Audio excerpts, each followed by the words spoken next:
Dibandingkan dengan kerabatnya yang lain seperti kacaping dan gambusu, keso-keso atau kerek-kerek galang bisa dibilang kurang populer sekarang.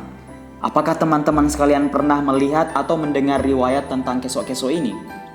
Baik, izinkan saya berbagi sedikit tentang alat musik dari keluarga kordofon atau instrumen yang sumber bunyinya berasal dari senar ini. Keso-keso sejatinya adalah rebab dengan cita rasa Makassar. Dari bentuknya, kuat dugaan instrumen ini dipengaruhi oleh kebudayaan Arab. Dimainkan dengan cara digesek dan dalam pertunjukannya digunakan untuk mengiringi sindrili, tradisi bertutur khas Makassar yang penyampaian ceritanya dilakukan alias bernada. Lantunan sindrili harus selaras nadanya dengan gesekan dan tempo dari keso-keso.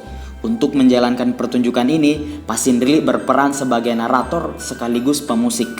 Ya, one man show. Alat musik ini terbuat dari bahan kayu khusus seperti kayu nangka, cempaka, atau jati putih.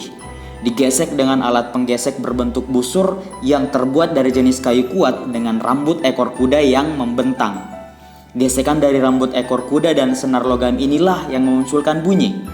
Dua bagian utama lain adalah badan berongga dan dibalut dengan kulit kambing sebagai membran. Di bagian atas badan tertancap gagang sepanjang 35-40 cm, berfungsi sebagai bagian pengait dari senar bagian atas dan sekaligus sebagai tumpuan jari-jari untuk memainkan nada, lengkap dengan dua pengatur nada di bagian atasnya.